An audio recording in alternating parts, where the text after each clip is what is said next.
3, 2, 1. I am a surgeon. I am a surgeon.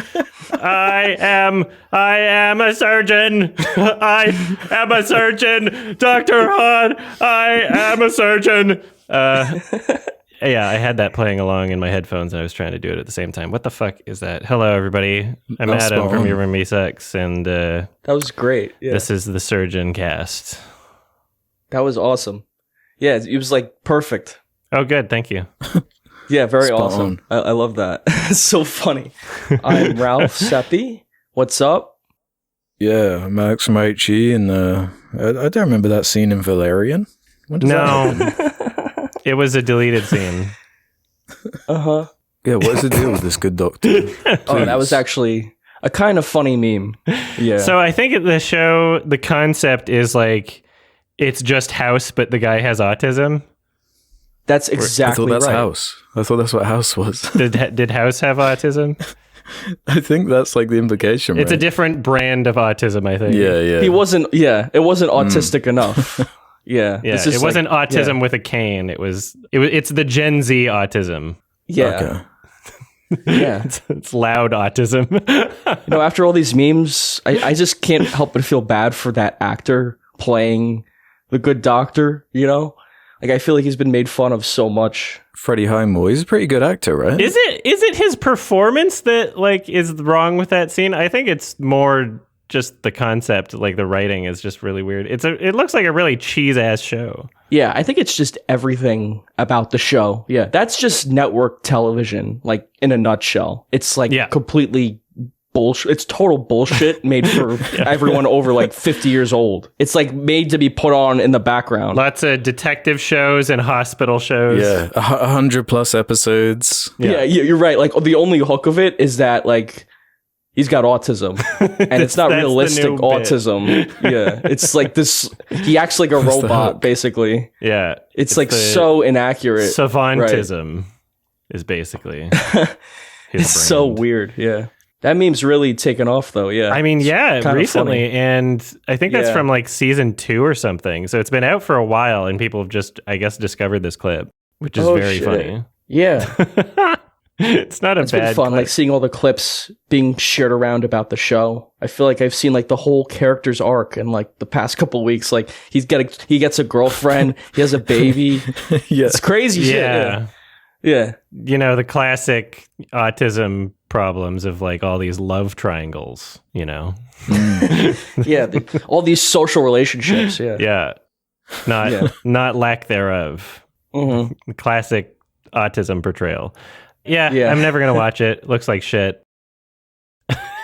I'll never watch it. Yeah, that's just it's like Young Sheldon. It's like one of those exactly shows. I've seen a lot of ads for Young it Sheldon. And I'm just like, it's even House, which people loved. I was like, it's just the same thing every episode. It's just the exact same fucking thing every episode. Like, I can't get into it. You're just doing the exact same shit. I've never got into one of these like hospital shows. They all seem kind of to follow that sort of formula. It's very difficult. Mm-hmm. Yeah, it's like Patient of the Week, isn't it? Type thing. Yeah. I feel like that's the way a lot of cop shows too, but I've seen like a few good ones, like The Shield. Yeah, The Shield's really good. What's great about The Shield is like it doesn't really fit that mold. It like changes constantly. Yeah, there's like arcs over the seasons, right? Yeah, great characters too. You can argue a lot of shows are like pretty formulaic. I haven't seen 6 Feet Under in a while, but I love it. And I'm looking for a good excuse to revisit it. But I remember, it's not just Patient of the Week, it's like Death of the Week, Death of the Week, yeah. But there's enough interesting things happening with the characters independently of, the particular formulated bits of the episode. There's enough continuing chronologically and consistently that it makes it interesting. And I get that House and other shows can have that too, but it's just like, it's just not quite at the level that I want.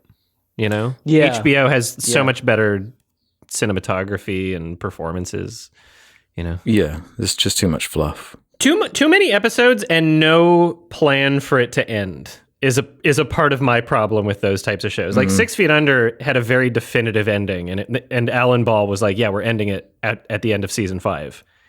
And that's what Yeah. made it so Yeah, great, terms. like part of it, right? But a lot of these shows, they're just like, well, why don't we just keep doing the same thing forever? And then the writers change and they try to do the same thing. And it's like, ooh, Dexter season 8, shit. Yeah, yeah. Dexter kind of Like fell The apart as it went Office. along. Yeah. The Office. That's what I love about Succession. Succession's only 4 seasons, and then bam, it's done. Like the entire Oh, yeah, show is pretty it much ended, didn't it? fucking banger, right? You should check that one out, Adam. Pretty cool show. I really enjoyed season 1. Oh yeah, I watched season 2. I started watching season 3, and I kind of just like lost interest at some point. But I could really? return to it. I feel like it gets better as it goes along. Yeah, just that's how I feel felt. too. Yeah. I really liked what they were doing in season 1, and then I felt like they just kept going with it. But I'm not like completely off of it. I'll check it out again at some point. I'll probably just continue where I left off. Yeah, sure. But yeah, I felt more invested in what was going on in season 1. I felt like it was more comedic in season 1. Maybe that's part of it. Like, sure, there's still comedic elements to it, but I feel like it was a bit more satirical in season 1. And I feel like they took themselves a bit more seriously as the show went on. Mm-hmm. Yeah, I don't know. Yeah, I don't know. I feel like the satire is pretty strong throughout. Yeah, it's pretty sharp, I feel like, on that kind of stuff. Yeah, and the characters just get more and more believable and more depth to them as it goes along. Oh yeah, yeah. I feel the same way. I really like the characters, how they're written, because they're kind of despicable. But yeah, there's definitely like some humanity that leaks out every once they're in a while. horrible.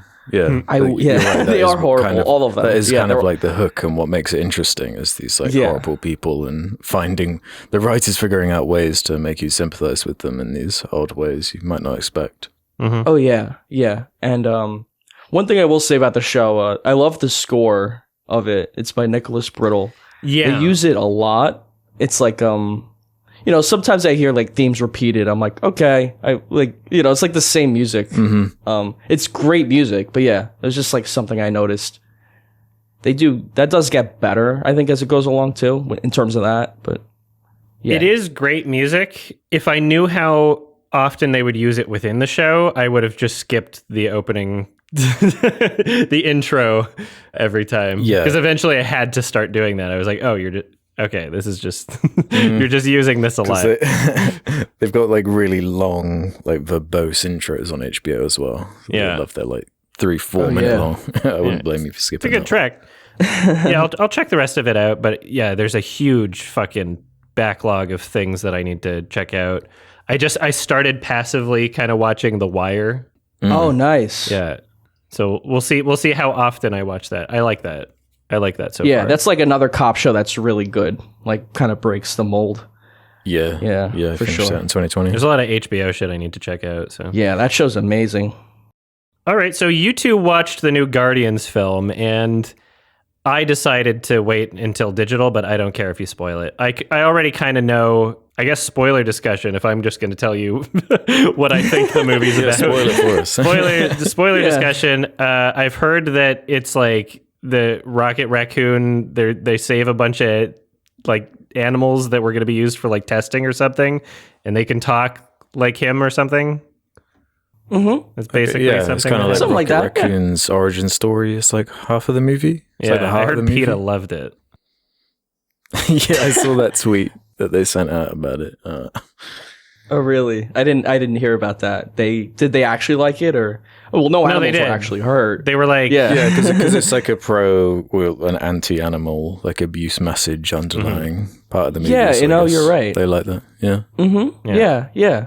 I did like that too. Yeah, I heard a lot of like people those new loved it. characters. I kind of loved it. Yeah.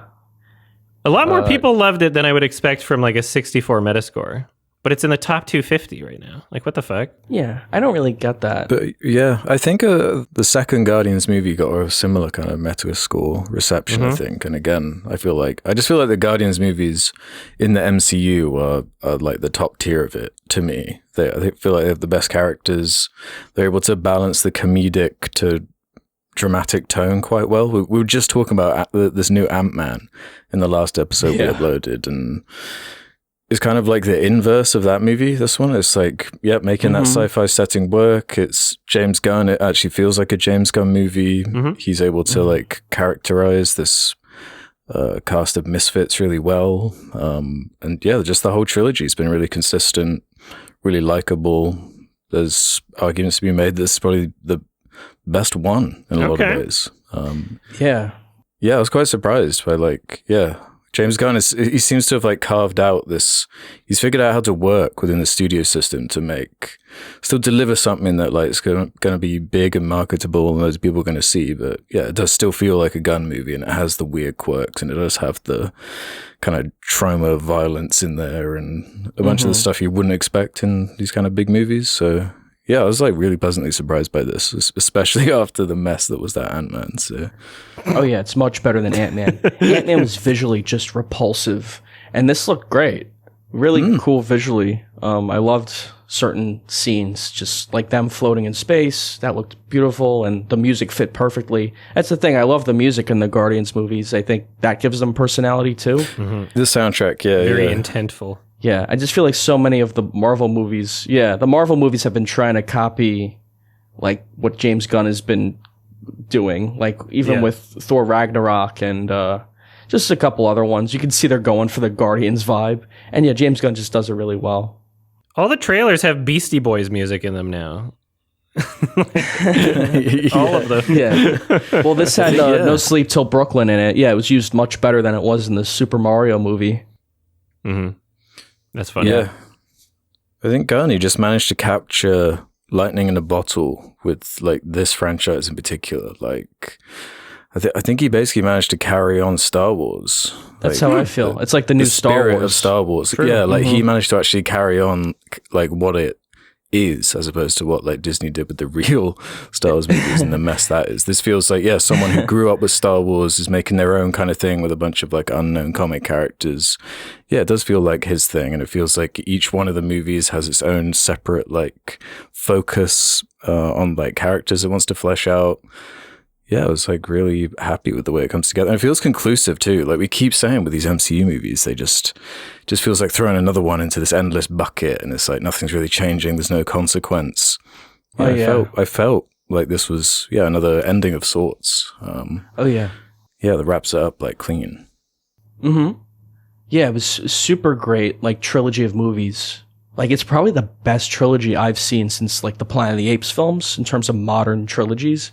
I was thinking about that. I'm like, this is a great trilogy of movies. Probably the best trilogy out of Marvel as well, aside from maybe Spider-Man and Iron Man.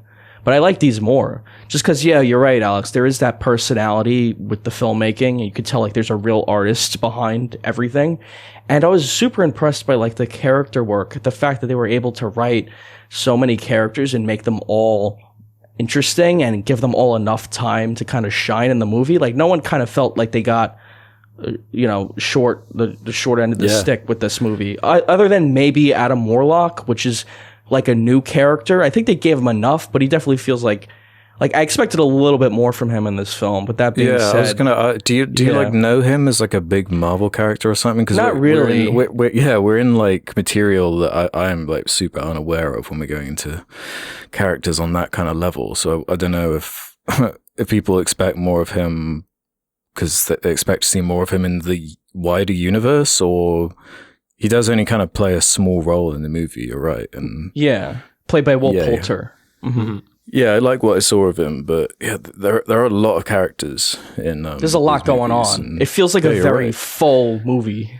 Like it's got a lot happening. No, but he writes it in such a way where every one of the characters you care about gets at least that one moment, that really strong, memorable scene that characterizes them or rounds them off in a really good way. There are like some really good ones. Outside of like the obvious way they kind of finish Peter Quill's arc, where he like goes back to his granddad, which I like wasn't expecting and was quite a good emotional payoff. There's like smaller ones too, with like everything they do with Drax and there's this ongoing theme of like all the characters not really liking who they are or feeling like they need to be defined by something outside of them, as most acute with like the Rocket and the villain of the movie, this like crazy biological monster guy who's like experimenting on animals and that whole like side of the movie, and him like coming to meet his maker, and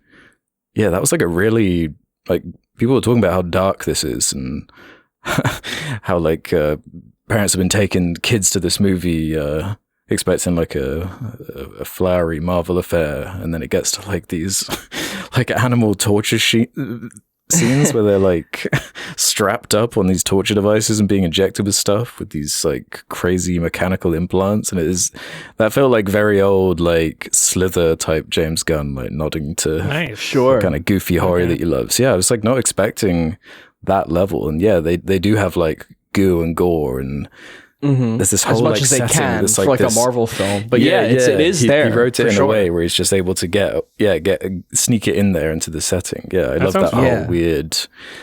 That it's like an organic planet or something, so everything's like really gross and viscerally slimy and sticky, and it's like a fun way to use the visual effects on this scale, because that ongoing issue of these Marvel movies being like stretched thin with their visual budgets, like again, Gunn I guess clearly knows how to make it work, because that just wasn't on my mind for this movie, because characters are forefront, the action's fun, like it's a good use of color, unlike this Ant-Man stuff, like it's just doing a lot more, and it's the way it's able to characterize that whole suite, as well as like feed into all these central themes and get the jokes in, like it was James Gunn. He's on fire right now. I don't think he's missed in like a while for me, for what I'm looking for from him. Like I really like that Suicide Squad movie.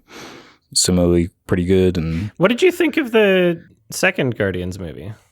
I really like it. I think it's one of the better Marvel movies. I can't remember anything about it, and I remember watching it and not making a review because I had nothing to say about it. I was really, like, that's where his dad is like a planet. Kurt Russell. Yeah, Kurt Russell is that. That's all I remember. Yeah, and like Mantis is that. Yeah, and there's darkness in that movie too. Like, I guess spoiler, him Ego killing like Chris Pratt's mother in the film, or Star Lord's mother. Yeah, not Chris Pratt's mother. That would be horrible. There's always this element of darkness, and even the best Marvel movies, I think, or usually the best ones, there's always like dark shit that happens in them, like Gamora dying in Endgame, or Robert Downey, Tony Stark's dad dying, like getting killed by Winter Soldier, that kind of shit. So there's like this darkness in here, but anyone who's watched Marvel knows that like there's always some dark shit going on. And as long as it's like blended in well with the comedy, and as long as the tone works, like that Eternals movie was fucking boring, and it didn't balance those characters at all. Like, I really remember Sprite and Cersei. They weren't fun to watch. They had no personality to them. They were they were nothing but their powers. That was like their whole gimmick. Whereas these characters really play well off each other, and they're interesting. Yeah, they have their own arcs and really good dialogue, like really poignant dialogue about how each of them feels about each other, and it makes you think about the characters and like them, like you actually like following these people. And it's a hard thing to make you care about a bunch of aliens and like weirdos like this, and leave all the characters in a way that feels conclusive and satisfying without being like too clean. Like I was concerned that they were just going to get Peter and Gamora back together after that stuff that happened in Avengers. But that whole angle they took with that, it's like, that's like really restrained, and you're using it as like a way to advance these characters in a non-Hollywood obvious kind of way that you'd expect, like them getting back together at the end. Sure. They don't feel the need to do that. That worked really well, because that's a hard thing to write. Like, you have a different Gamora now. But they actually worked that in pretty well, I thought. Because that could have dragged the movie down, but it really didn't. I liked what they did with her. Yeah. Yeah. I liked so much about it. Yeah, I will say one thing on the... I like the soundtrack as far as like the already existing songs chosen, whereas the original orchestrated score, I feel like, was a bit weaker in this one. I don't think it was Tyler Bates compared to the other two, which I just prefer his work on those other movies. Okay. Yeah, I didn't really pick up on the score, really. Like, yeah, really focused on that. It's kind of way less. It's less there overall, to be honest. But yeah, it is kind of a bit of a heavier tone. That second Guardians movie is way more overtly comedic. I feel like, you know, like you don't have like Pac-Man in the emotional climax of this movie's conclusion. You know, like it's taking itself way more seriously, and it works for that, and it does make it kind of stand out in this list of movies. There were a couple of details I didn't really love. There's like a fake out death towards the end, which I didn't really see the point of or feel like it needed particularly. Especially, it's like the same scene that they do in that first Guardians movie. Yeah, just weird. Like that one scene to me just didn't really need to be there. But otherwise, yeah, pretty long, but I think it justifies the runtime. It's just great character work. I like what he does with characters. He cares about them. He knows what to do with like Adam Warlock and stuff like just enough. Give them just enough. Flesh them out just enough. Find the characters that make sense for certain types of jokes and humor. But even then, like some of the more emotional, gut punchy moments are when they take one of the goofier characters like Drax and then suddenly like have like a really brutal scene where Mantis is like really honest to him and then erases his memory, and it's like, wow, this is like kind of fucked really up. Yeah. But her dialogue there's really good. Yeah, it's clearly like a labor of love. He like really cares about these characters, and honestly, like we give Chris Pratt a lot of shit, but I really like him in this role. I think he's really good as this character, and he clearly also cared about this character. It's like the most serious you've seen him. Like in this whole universe. Yeah. Yeah, I like him. I prefer him in this than I do to Mario. Yeah, just a little bit. Yeah, it's all about how he's cast. Really. Yeah, it's like I hate him when he's in things he shouldn't be in. Like fucking. Oh yeah, he's great in this. Yeah, just because your name's Chris Pratt. Yeah. Well, like I hate him in those Jurassic World movies. Like he sucks in those movies, but he's great in this. He's like meant for these. A lot of people suck in those movies. True. Those movies suck. Most of the acting sucks in those movies. Yeah. Where a lot of the Guardians movies, like the first two, kind of fall apart for me, not entirely, is the climaxes they usually get bogged down in CGI action, I feel. Yeah.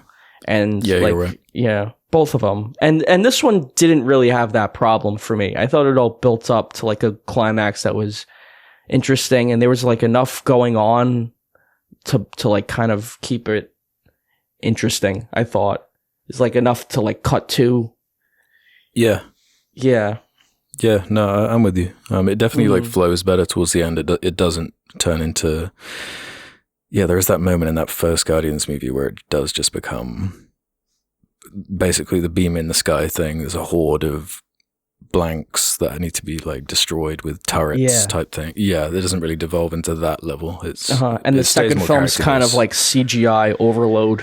I remember they're in the planet. And they're just surrounded by CGI stuff. Yeah. It was a little too much for sure. Visually. It can get too much. Whereas this one balanced it really well. Yeah, I think it's the best of the three. I think they get better as they go along. Yeah, great hallway action scene as well towards the end. Oh yeah, that was great. It's like a trend now to just do your hallway action scene and just flex, I guess, as much as possible. And yeah, when it works, it kind of works. It's a cool moment that you'd like expect and want to see from a superhero movie. They definitely earned that moment. Yeah, it does feel earned. Yeah, because it is like the end of the 3-part trilogy.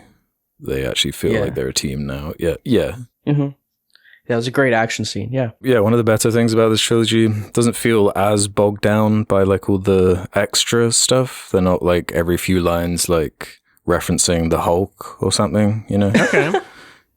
It's in there, but I feel like you could just watch these 3 movies and just be fine outside of some of the Endgame Gamora dying stuff, which is even kind of written into the script a little bit. Like it seems a bit of annoyance towards that plot. point from an Endgame that's like affected this third movie. I could see that being a frustrating situation to be in if you're like trying to write your third story with these characters, but it's been like changed. It's completely changed the dynamics outside of your story, but it's the nature of the shared universe, I'm afraid. Yeah. I think James Gunn helps write those Avengers movies. I don't know if that was his decision. I really don't know. Yeah, it's hard to keep track of. It doesn't drag the movie down as much as it could have. I like mostly what they did with that. Yeah. Okay. Want to give ratings? You can go first, Alex. Yeah, go ahead. Yeah, I on my first viewing, I give it like a solid 3.5 stars, 7 out of 10, which I think is what I gave the first and second one, which I think bumped up after watching them again. I think James Gunn just gets how to make these movies. I like his sense of humor. I like how he's able to balance that comedy with the drama and have both work pretty well. It's not quite like the scattershot Guardians 2, which is, it's so full of jokes. It is more of a shotgun approach of like, man, some of these just don't land and it's kind of annoying, but I just didn't feel that at all with this one. I look forward to seeing it again. It's kind of feels like a conclusive end to these characters, and I'm just into James Gunn at the moment. I like what he's doing. Yeah, I thought the script was tight. I really liked it. And it's just good character stuff. Visually, it was pleasing to watch, unlike that Ant-Man movie. Just so many of the complaints I've had with the recent Marvel films, this movie, subverts it and makes it really good. Like, great characters, even though there's a lot of them. Visually stunning, great music, memorable scenes, and like just awesome fucking Hollywood blockbuster all around. I actually really love this movie. I think it might be my favorite of the three. And I'm going to see it again to like confirm that, but yeah, just with so many other Marvel movies, I have these criticisms. Like even Spider-Man No Way Home, which I love, there are parts of that movie that feel like you're watching a Super Bowl ad or some shit. Yeah. And this just says, or Captain America Civil War, like all these movies I have criticisms with, but James Gunn, like you really sense the passion there. And I think that's most important with like movies like this, and like that they have a personality and that they're entertaining. And it just doesn't feel bloated at all. Like it's a great trilogy of movies to watch like all the way through. I might do that again one day, just like watching them all the way through if I have like an afternoon free. Yeah, it's super fun movies. And the best trilogy I've seen in a while. I think I'd go a 4-star on it. I really like this shit. Really consistent trilogy. That's one thing. So often like the third one is where it like can't maintain it or it falls apart. Where it's like, nope, just all three of them, just really good, really solid.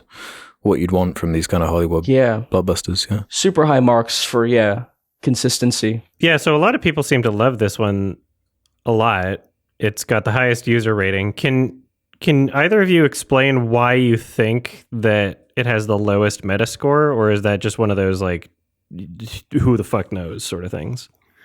I think it's kind of like you, where you're kind of burnt out on the superhero stuff, maybe.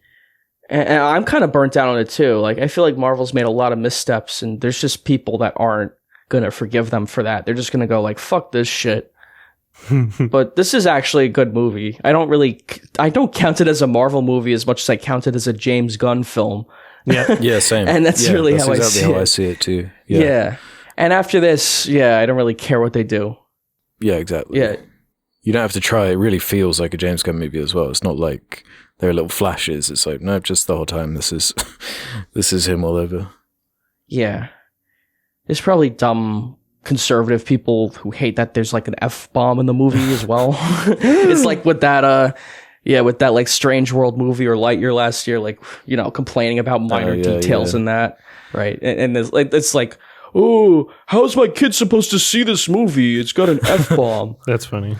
There's a considerable gap in time between the Volume 2 and Volume 3. Well, Volume 2 was 2017, of course, because he was fired after his tweets were dragged up. How horrible his tweets. Oh, my God. Where he was role-playing as Luc Besson. Yeah, that was crazy. It was like some political figure like went through his old tweets, got him cancelled. It was Mark Cernovich.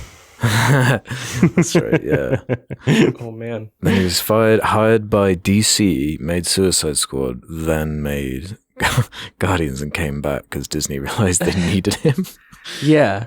And he's made the best trilogy, and he's made the best DC movie as well. And he's doing the new Superman. Like, he's basically recovered, or he will recover DC. I have faith in him out of anyone. And there's people who, like, a lot of naysayers about that, but he's a good director. He's made nothing but good stuff, like you said, Alex, recently. So I'm looking forward to his Superman movie. That being said, I was thinking it's not really his, like, that's not really up his alley, Superman, because he's used to doing the ensemble thing and kind of gross out humor and like C-list characters no one like cares about, Sure. Suicide Squad, Guardians of the Galaxy, so he can just do what you want. I'm interested how he would do Superman, since that's like one character and it's not as overtly comedic. I mean, it would be lighthearted, but it wouldn't be like the Guardians or the Suicide Squad kind of tone. But I do have faith in him as well, like, because he's actually a good director and he'd bring some like levity to Superman, which I think they really need after those Snyder films. It was like a total miscalculation. Yeah. Of what Superman was. Mm-hmm. Maybe the DC films will be better than Marvel soon. Maybe eventually the tides will turn. Yeah. I don't know if I'll love that Superman movie, but I think it will be better than, a lot of the stuff we've seen recently from Superman. Yeah, I'm more hopeful for that than a lot of other projects in this space, that's for sure. Yeah. Yeah. There's a lot of Snyder naysayers, like James Gunn's going to ruin it all. But, Snyder, he fucked everything up. Like, you need to get someone else to fix this. Yeah. He totally ruined it. I mean, objectively. A lot of these people seem like the types where they would just love anything that has the characters in it anyway. Like, a lot of these people that are freaking out being like, but Snyder did it perfect, are just people that I would assume will like anything that has Superman in it or the Suicide Squad. Right. Right. Yeah. We'll see how they feel. That a lot of them are naysayers right now, but I have a funny feeling like a lot of those identical exact same people will probably enjoy whatever comes out. Oh, they're going to love it. Yeah. When they see an actually good Superman movie, they're going to fucking no matter what it is, even if it's not good. I have a funny feeling. It'll be better than whatever Snyder did. And they're going to be I would have to assume. What? I saw a good movie? Yeah. Exactly. Yeah, I think that's a safe bet. Yeah. Can't wait for them to see a good movie. Yeah. So I would like to just get into Valerian. Because I feel like it's going to be like a long discussion. Oh, you want to get into Valerian? I want to get inside the 1,000 Planets. Yeah, let's do it. Okay, hot and heavy over here. Yeah, got to get in there. So this is my recommendation. So can I guess, describe the plot? Yeah, what's the plot? Apparently, we've talked about this before in like passing, though. I don't think we've gone as in the very first episode of the podcast. Okay, the very first episode, we had a brief discussion. Yeah. Okay, very brief, I think, though. So it's been a meme for that long, huh? Well, yeah, because it would have been like a new movie-ish around that time. Mm-hmm. Mm-hmm. I think it would have just come out on digital or something. It is a fascinating project, man. It's such a weird film. It's the most expensive indie film. It's an independent film. Yeah, it's independently financed. Movie. It's also the most expensive European film, I think. Yeah. About a $200 million budget. It depends really where you look, like for the budget, but it's high. It's like 200 million or more. Yeah, 223 million. Mm-hmm. Yeah. And it's it's directed by Luc Besson, like you said, director of Fifth Element and Leon the Professional. And Lucy. And it's actually produced by his wife as well, Luc Besson's wife. And it's about a bunch of crap. It's a bunch of crap. Did you read the comics, Alex? Oh yeah, it's based on comics as well. I actually did search it up, and I went through. I didn't read them. I'm gonna be real, because I saw how dense with text all the speech bubbles were. I couldn't do it. This is the thing, though, right? Like, what is with this movie? 2017, a $200 million Valerian adaptation. Valerian is what, like a weird French comic book Did any of you guys have any of you guys heard of Valerian growing up? Never. No. This isn't like a Tintin or a Asterix and Obelix thing. This is like, I feel like this is way more obscure. Yeah. Oh yeah, this is super obscure. It's right. I think it's because it resembles kind of like a superhero space thing, and that was kind of getting popular. Like, when was the first Guardians? Like 2014 or something, right? 2014, and The Force Awakens came out 2015. Yeah, big demand for these big poppy space movies. It feels like this is trying to capitalize off of that, and also Luke is trying to relive his what's the other movie he made? Fifth Element. Fifth Element. Because he basically just kind of did the Fifth Element again in a lot of ways with this movie. There are a lot of similarities. Yeah, because the Fifth Element was directly inspired, right? It was inspired by Valerian, and I'm pretty sure the comic artist did a bunch of concept stuff for the Fifth Element. So they might as well exist in the same the same space. They are very similar. That is very fun. And the movies have a lot of problems as well, despite being decades apart. And it's interesting that this is what you would make with like an independently financed $226 million movie. Like, this is your all in, you know? Like, this is an incredible investment. And this is what you decided to do. It is an incredible investment that did not work out. It's like watching money burn. Investment. Yeah, it's like watching money burn on screen. It's hilarious. Yeah, it's like watching Elon Musk buy Twitter.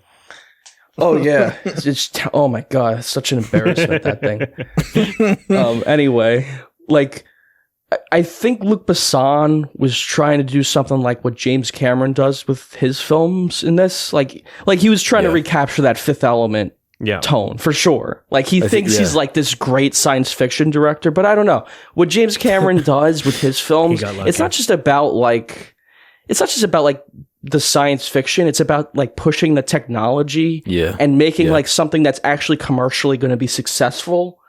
Like, say whatever you want about his films, but like you could tell like they're marketed a certain way. They're made for a certain audience that like will like it and enjoy it to a certain extent, and they're visually like impressive, and like I said, they push the technology. Here it's like, what's like the hook of this film? Like, why did they even make it? You know, it's just it doesn't really stand out at all. Yeah, it's like them trying to capture that Hollywood like science fiction film, but they don't really understand like what what an audience is looking for from that. Yeah. And just like the casting is bizarre. It's the worst part about it. Easily. Dane DeHaan, Cara Delevingne, Clive Owen, Rihanna, Ethan Hawke. It's like, did they pick these people like through a roulette wheel or something? It's like the most random people. It does feel that way. Rihanna probably got the most people in the seats, honestly. There's probably a bunch of people that went to see a movie with Rihanna in it, and aside from that, like, nobody else got anybody in the seats. Like, nobody was going to look at Clive Owen in the trailer and be like, ooh, I want to see this. Nobody looked at Dane DeHaan. Like, zero negative people looked at Dane. People probably avoided the movie. He's the lead of the film. Well, it's such an interesting pick. Why? What was it about him in this time? Why? It's the worst pick. Like, why? Because it's not only just the casting, but like he's written as he's supposed to be like a handsome, macho, like cocky, handsome bad you get boy. like a Chris Pratt for that. Exactly. Yeah. If you replaced him with Chris Pratt and you replaced whoever the girl is with like Jennifer Lawrence. Yeah, with someone who could act, right. Somebody suggested this on Reddit like way back when. They were like, just swap the cast for Passengers, you know? It would make both movies Right. Yeah. They've got more of kind of a sibling thing going on in this movie, even though they're supposed to be like love interest. Right. Yeah, you could have told me that they were siblings the entire movie, and I would have believed you up until they kissed at the end, and maybe still believed you because it's Luc Besson. Yeah, his ode to Star Wars. Yeah. If they didn't constantly talk about how they were going to get married, which is, by the way, that's like all they talk about other than like expository dialogue. They're just like, oh, are you going to marry me yet? And she's like, no.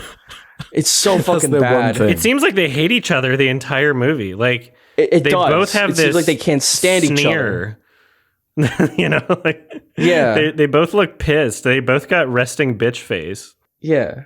Is that just their acting or the characters? Like, I don't even know. What the hell This got to be some of the worst characters, like in just science fiction films. Yeah. And I look at the side by side for the comics. I didn't read the fucking comics. Like, the dude's buff. Like, he doesn't look like a fucking crackhead. Why'd you cast Dane DeHaan? Dane DeHaan works for roles where you would assume that the character had a drug problem in their past. Right? Or maybe currently going through one. Right? He worked well for Chronicle. He was good in Chronicle. He was good in A Cure for Wellness. Oh, yeah. Right? Those were roles he fit in. He does not work as Harry Osborn. He does not work as a fucking space hero. Right? What the hell are you thinking? Why would they cast him? He works better as Osborn. Because, he's got the goblin thing going on at least. Even that, you liked him as the Groblin? Well, I didn't like him, but I at least understand that casting decision, you know? I can picture that, you know? I can see like a bit of art with him goblinized and sell it, but yeah, there's a big visual problem with this movie. I guess there's kind of like a 90s jank charm to The Fifth Element that a lot of people like.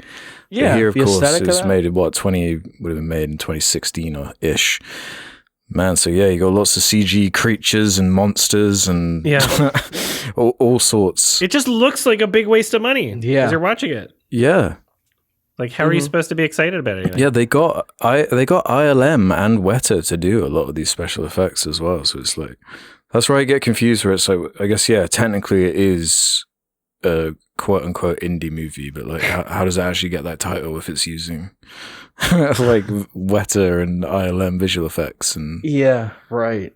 You know, it's just based on how it's financed, you know? It's an indie movie. It's definitely an indie movie. The Avatar James Cameron thing is a good thing to bring up because it does just feel like Luc Besson watched Avatar and was like, "Oh, I can do it now." You know?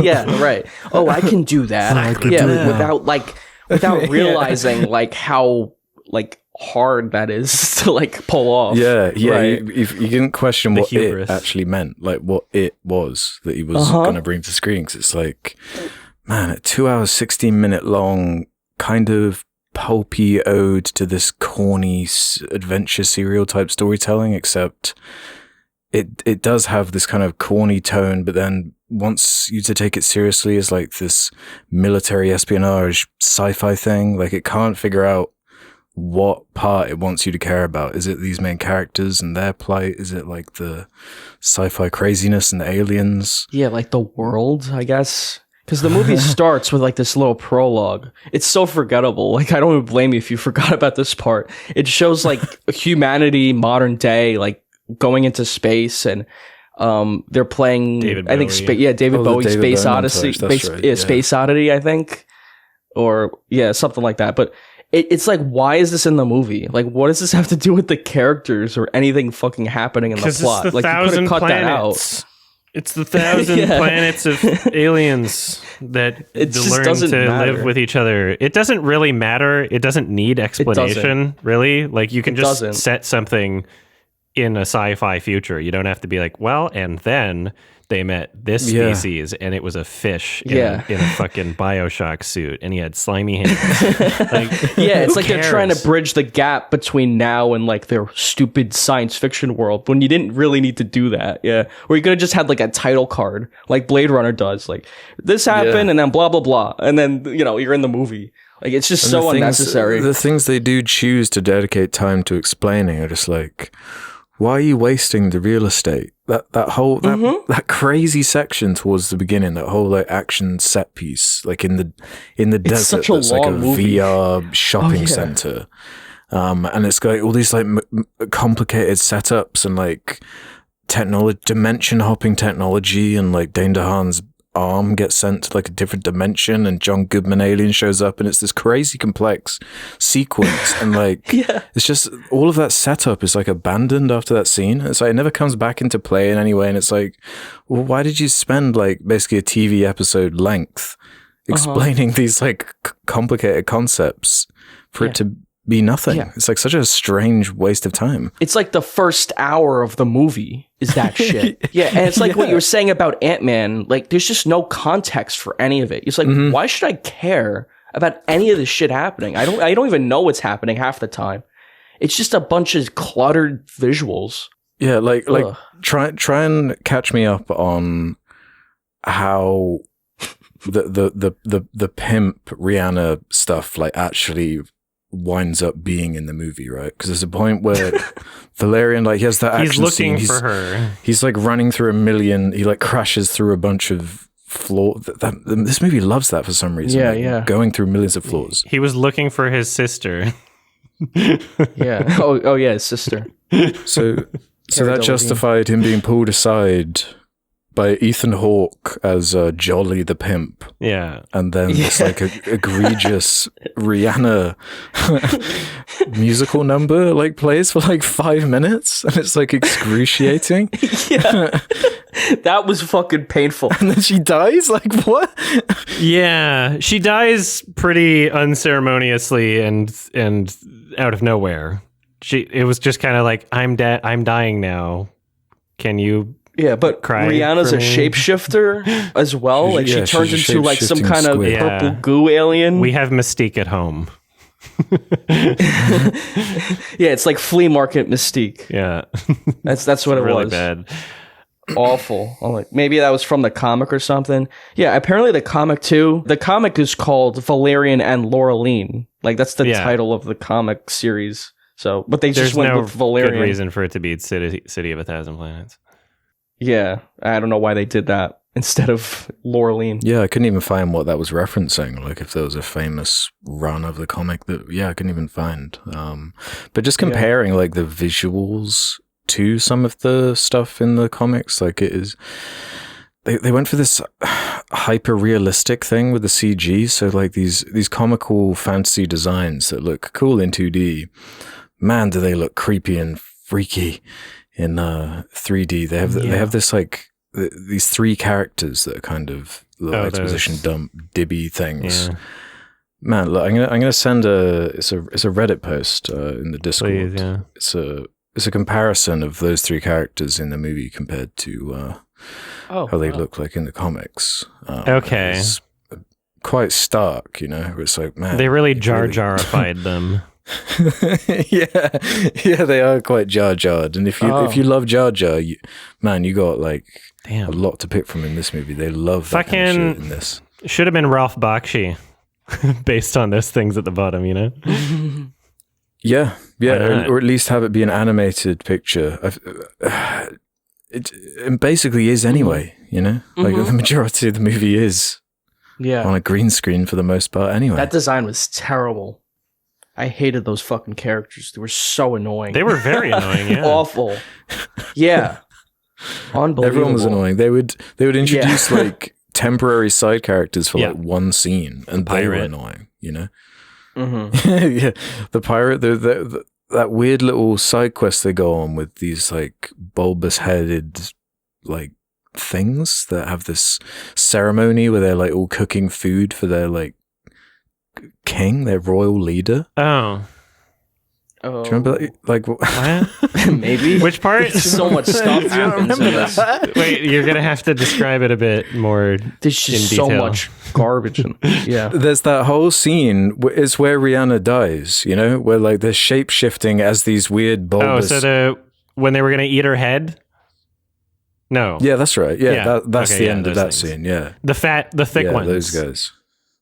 Yeah, the thick ones. Yeah, okay. And they're doing all these weird, like, it's clearly like mocap people, like, kind of physically overacting. Yeah.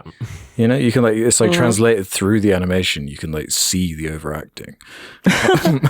That's funny. Yeah, horrifying. Yeah. There's no such thing as overacting. You need to read the 12 Principles of Acting, actually. Yeah. Oh, sorry, Luc Besson. It seemed... This movie is very long. It feels way longer than it is. Why is it that long? It's 2 hours and 16 minutes, and it feels like most of what takes place in the movie is just completely separate from anything else. It's like a lot of short stories, and it's really difficult to try and tie everything together in one fluid narrative. Like, It really doesn't help that the characters are uninteresting and I don't give a shit about them. I don't give a shit about their relationship. I don't care if they'd survive. And then just the greater narrative of like they had these like avatar kind of like native creatures and stuff. And the beginning, it was like, oh, the planet and the thing that poops the pearls and stuff. And it was just, it's so much of it. Like, sure, they're trying to have this overarching narrative, like this through line. They're trying desperately, but so much of what appears in the movie is just like, hey, look at this cool little gadget, or hey, look at this cool little effect or creature or other side character to the universe that is instantly forgotten about, or like things that he does with his gun that just seem like very specific uses that are used for one time. And before you even have a chance to think about it, you're already on to something else. So like there's that scene where he puts on the suit and he's running through walls, and it's like, oh, okay, I guess the suit can just like breach any barrier. And if somebody has that suit, they're unstoppable, and you can just be like a space terrorist or whatever. And he pulls out his gun and he shoots these little, like, it's in the trailer where he shoots into the space in front of him, and it makes like little stepping stone platforms, and his gun can do that. And he's just running along like he's jumping on lily pads or something. And I'm just like, whoa, like that seems like the most oddly specific use for this contraption here. Because like if let's say you were designing something where you needed to get from one place to another, and you didn't, there was a bunch of empty space, like you would probably just have like a pocket rope or ladder, or like a, some sort of space version of that, or like hologram, like, oh, shoot that out. But like the individual pads that you have to be like running as you're doing it, basically, like what the hell? Like, how does it know the distance that you want to, whatever. There's just so much of it that just seems like, oh, that's really cool. And then they just don't do anything more with it, and it's just immediately forgotten about. Mm-hmm. Like that was used once. It's got countless scenes like that. Yeah. The thing he puts in his mouth and the spider comes out, and when they got captured, and they got the goo all over them, and the thing like it's not even a breathing device. It's like a thing where they cut him out of, like, that's oddly specific. You know? Quite convenient in a way. Yeah. What else could that possibly be used for? He has a gadget for everything. His gun can do so many different things. Like, you better hope you have it set to stun or freeze, like when you want it to do that. Like, how many different settings does this one gun have? It can turn invisible, just goes invisible in his back pocket. Fuck, they had the whole hologram, like, other universe fucking market at the beginning. There's so much shit. They love just like random details. Like, remember the little side quests they go on where they go fishing for the Cortex jellyfish? It seems like they tried to compress like 10 volumes of this comic book into like one movie. It seems like they were just like, let's just show everything that was shown in the comics. There's probably a lot of I bet that stuff. Portal gun thing is in the comics or something, and it's all just references to this stupid thing that nobody read. So the fans are very excited. And to be fair, I feel like you could make that work. Like that film Scott Pilgrim versus the World. That's basically adapting the entire comic run of Scott Pilgrim. But they did it really well. They like knew what to cut out and knew what to include, so it doesn't feel too bloated. And that film flows really well. Whereas this, it just feels like, it feels so episodic. You're right. It just cuts from one thing to the next, and there's like no progression or anything. It's just like, we're on to the next thing now. We're going to abandon those characters and just go on to the next thing. Yeah, really weird structure. And it's like, why should I care about any of this shit? It's very difficult to. It is. The music is by Alexander Desplat, who does like a lot of Wes Anderson stuff. God, really? I didn't even know he did the music for this.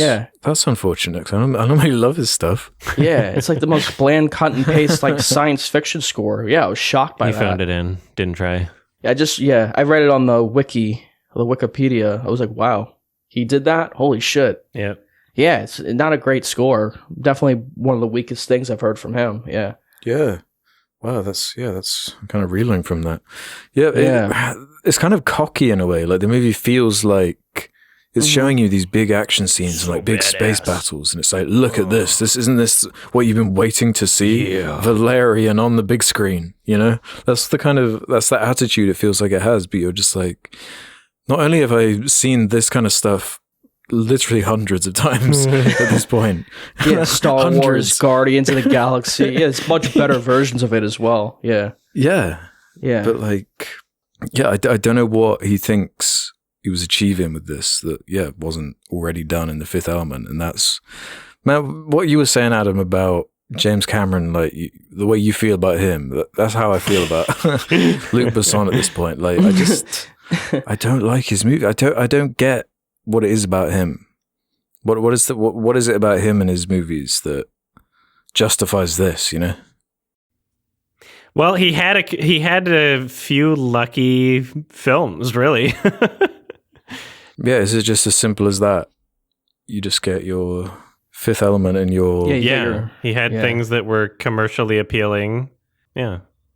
He makes movies that some people like. But it's like, even, like, man, pitching this in this time period, like, getting this made, like, that's a lot, like, that's a lot of money. You know?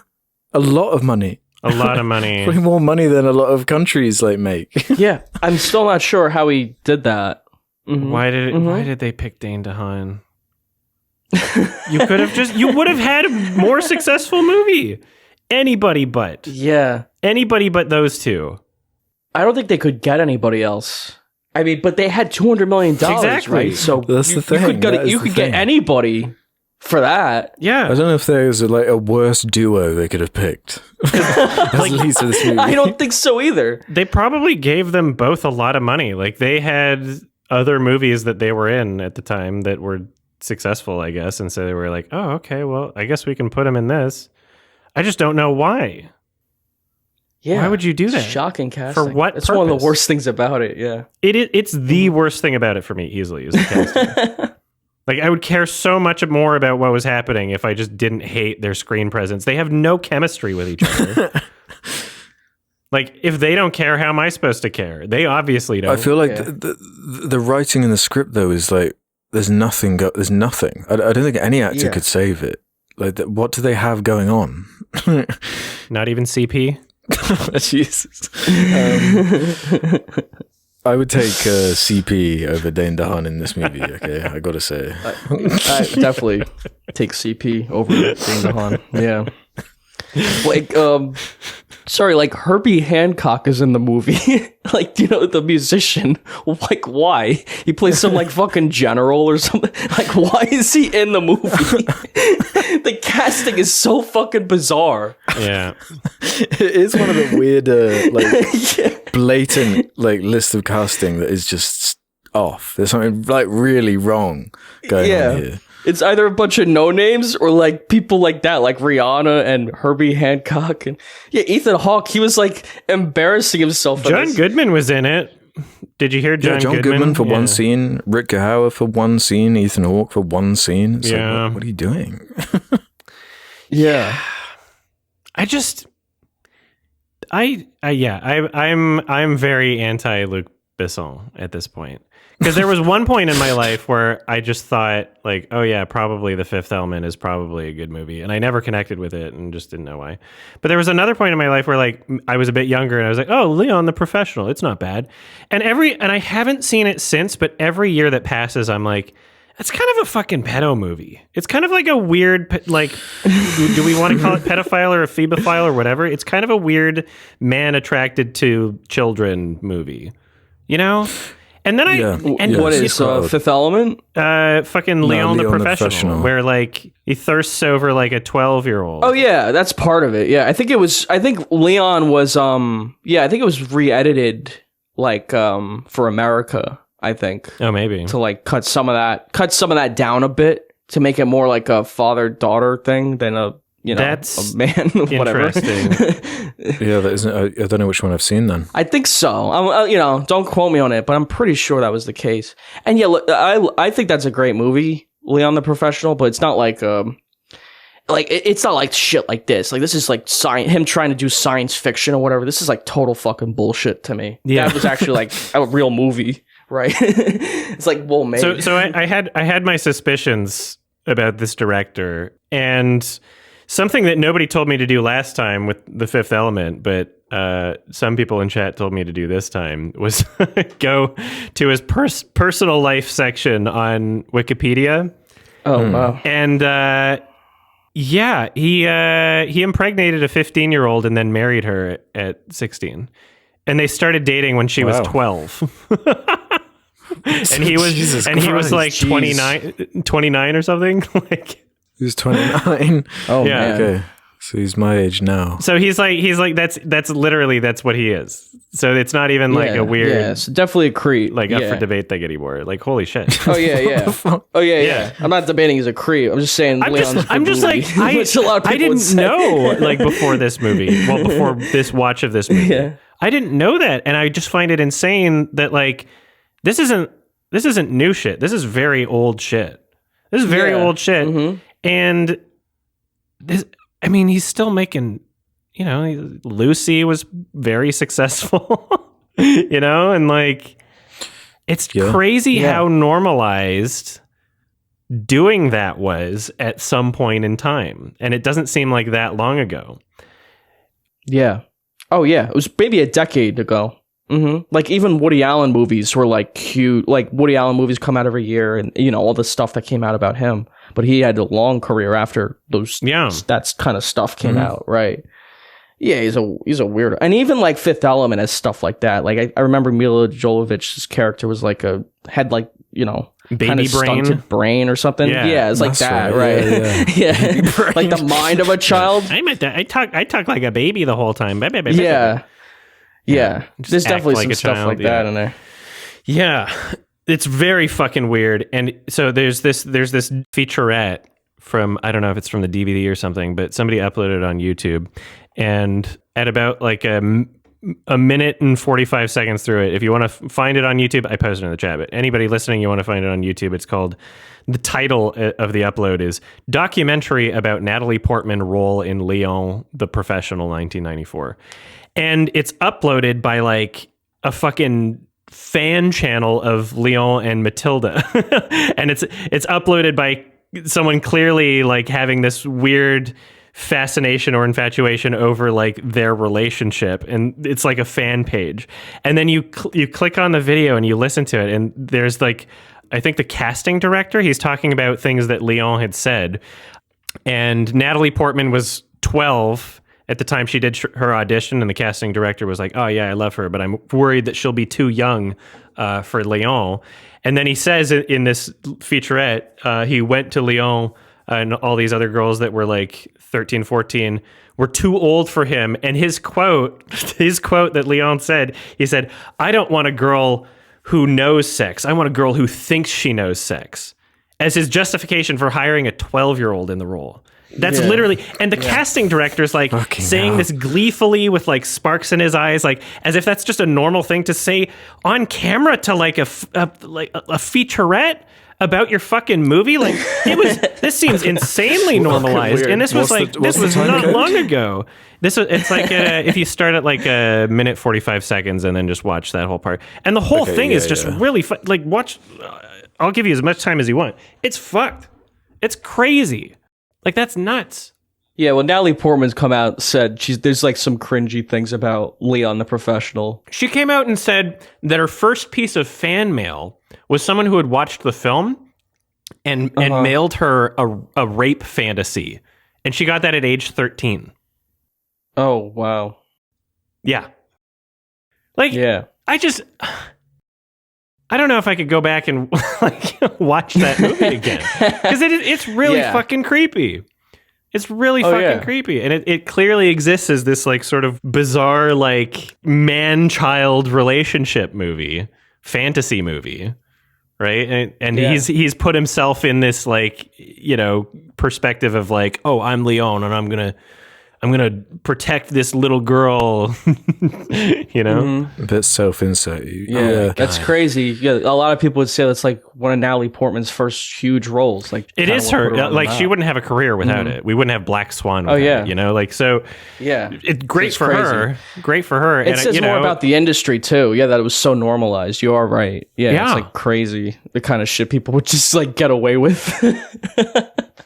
Like insane behavior. This clip is wild. It's like, fucked. Yeah. Isn't that crazy? Yeah. So what is a documentary about Natalie Portman specifically, right? Like it wasn't. I don't know. I don't know what it's from. Because it's just because that music they're playing with it makes it sound like a murder documentary or something. It's crazy. That is really, really crazy that is like recorded. But yeah, it's only 94. I was born that year. Yeah, not to make light of a dark subject like that, but yeah, just saying. It's like it's not that long ago. No, it really isn't. Yeah, and it was like, it's like a major release, and just people, I don't know, like. Did people have these discussions about that? Like, it seems like if you go back in time, you look at like any fucking rock band from like the 80s, and they're like, oh yeah, we have all these like 14-year-old groupies and shit. Like fucking Kiss wrote a song, like what is it called? Like something 60. The whole point of the song is that she's 16. Yeah. And the lyrics are like, oh, I knew you were special when I saw you and I picked you up from school. Like, holy shit. Now the same... The same guy that wrote the song is now doing the trans panic thing. Like, they're grooming your kids. Like, okay, dude. You dressed up like a girl and wrote a song about like fucking a 16-year-old. Okay. Look at Bryan Singer, man. Like some of the biggest films, like when I was a kid, it's like all Bryan Singer. Mm-hmm. Yeah. All kinds of directors, get accused of this kind of stuff. Yeah. But even like Almost Famous was kind of about that. Like the groupies, getting emotionally abused by like the rock stars, right? Yeah. It's very and I think a large part of it is people were just so uncomfortable to have those kinds of discussions. Like whenever you use like those kinds of words like pedophile or whatever, like people get uncomfortable, so they just don't even want to talk about it. And I feel like that's why so much of that kind of shit has gotten away. Like people get away with it for so long, because the second you bring in words like that, people like they like look at you like they double take at you. Like, oh, what, you got a problem? Yeah, especially when there's like money and jobs and power involved as well. But it's fairly common. I mean, we talk about this a lot with like all these, like a lot of these directors are like kind of fucking weirdos sometimes. Not so much today, or at least I hope not. They're probably just more in the closet about it. Well, yeah. They probably just aren't doing these like fucking documentaries talking about that shit in front of a camera about it anymore. Yeah. They're keeping it a bit more subtle. Yeah, maybe. It's hard.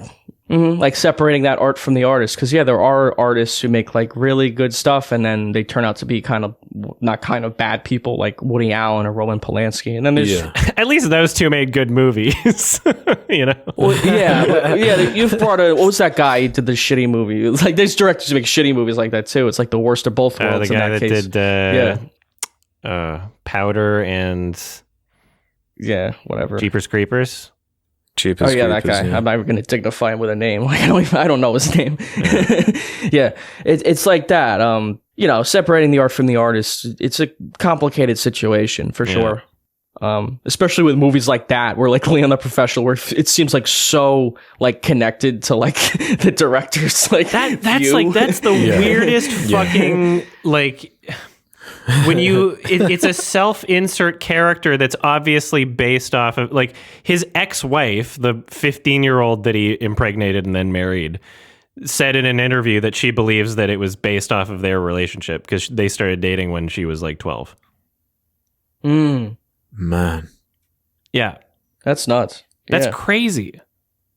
Yeah. What the fuck, dude? I didn't know all that shit about it. I mean, I knew the movie was like... Yeah, I knew the movie was like disturbing content. I knew Luc Besson has allegations against him too. Yeah, that's part of what's crazy about it is like, why are we just discovering this right now?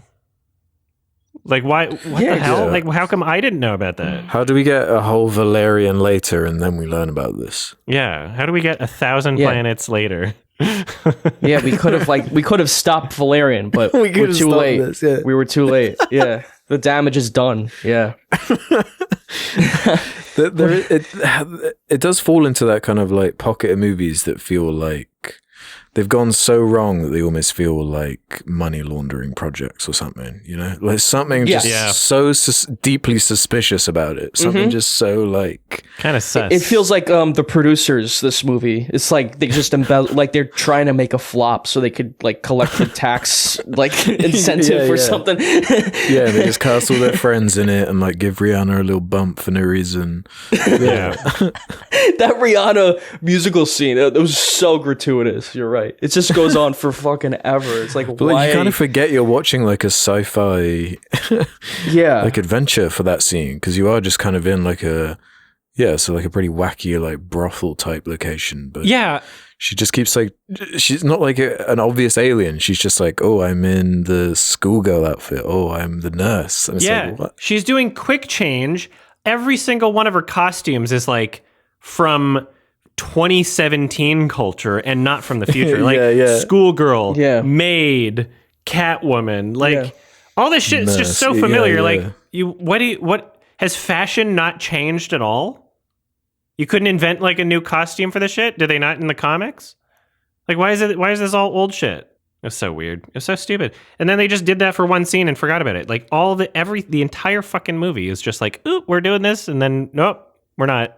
Not anymore. Also, she had that line at the end of her striptease saying, I started doing this when I was 4. And I was like, really, Luke? Oh, I missed that. Yeah, that was a line in the fucking movie, which she was like, I started doing this when I was 4. Like, fuck off, dude. Really? What is with this guy? Yeah, I mean, it's just like whenever we talk about one of his movies, it just devolves into this conversation about him being a fucking creep. Because he just like, he keeps putting shit like that in his movie. It's like every fucking movie he makes is like about some weird shit like that. He feels compelled to just like put it in the movie. Like Quentin Tarantino and feet. But that's like funny. The foot fetish is funny, and also like when it's in the movie, he's giving himself jerk off wanking material, right? Whereas like this Luc Besson, I guess he's also doing that. Yeah. I was, when I saw that in the movie, I was like, you fucking creep. Just keep it in your fantasies or whatever. And then somebody sent me the link to the Wikipedia personal life section. I was like, oh, God damn it. He didn't do that. He didn't keep it in his can't believe I missed that. That is crazy. Yeah, I missed that too. You're not joshing me right now, because that's crazy. It got put on, there's a clip on the Clips channel, because I did a watch along to this, actually. That's really funny. I missed that too. Let's see what the exact line was. Oh my God. Let's see. Okay, here we go. I just can't recommend Luc Besson movies anymore, because it's always gonna get to this. It's always gonna be about how he's a fucking weirdo. Yeah, I started at age 4 is the line. That is so unnecessary. Oh yeah, there it is. Why would you do that? And why would you put that in the movie? I'm willing to bet that wasn't in the comics. I'm willing to bet that was Luc Besson writing that in, and it wasn't in the comics. His own flair.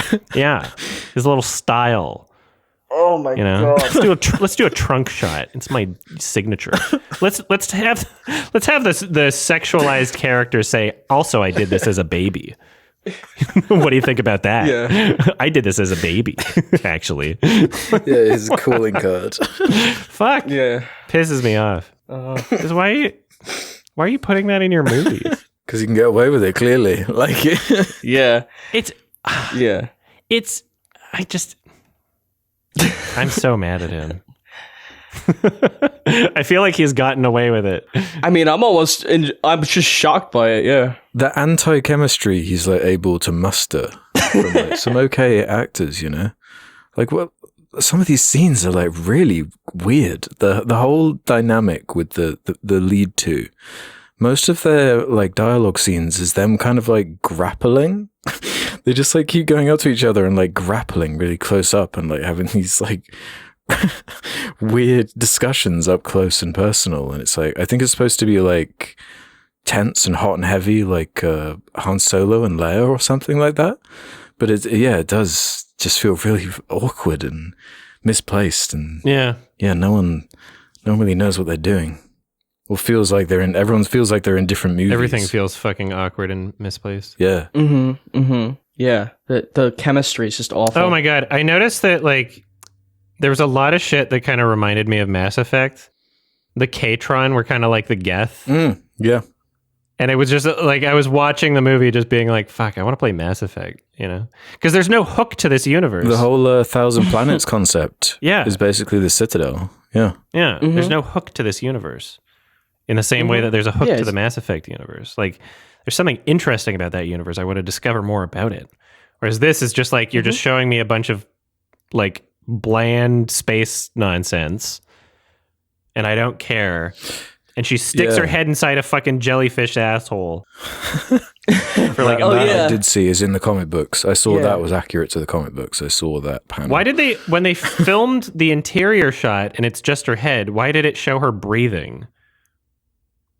When she takes it off, she's like drenched in water.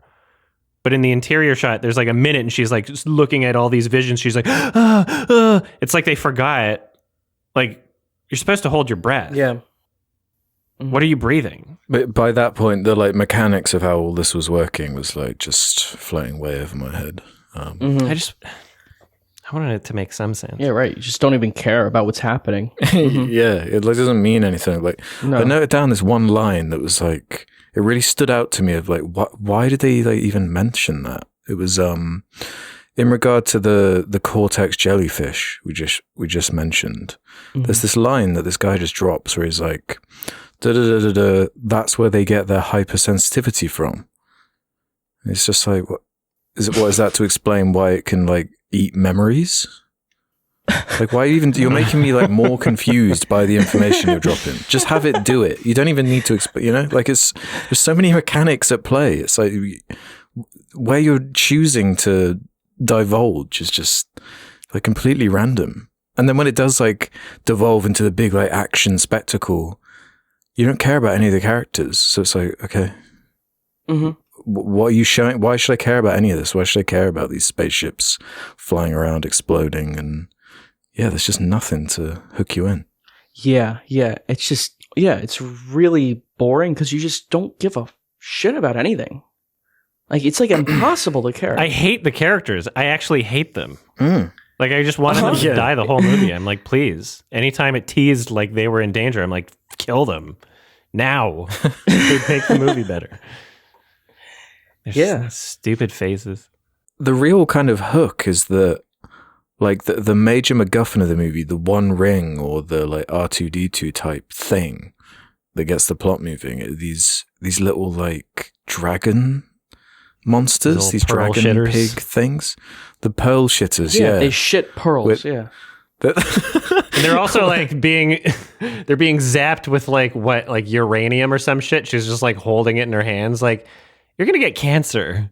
Why are you holding that in your hands? Like, it's radioactive. Yeah, they'll drop some huge important line like that in like a throwaway half sentence, but then they'll divulge into this jellyfish shit. Like, it's like, why are you honing in on these random facts? It's like, what part of this am I supposed to care about? Like those little pearl shitters? Yeah. It's a perfect name for them. That's exactly what they because it's what like each pearl is like so dense with energy you could like power everything with them and something like that.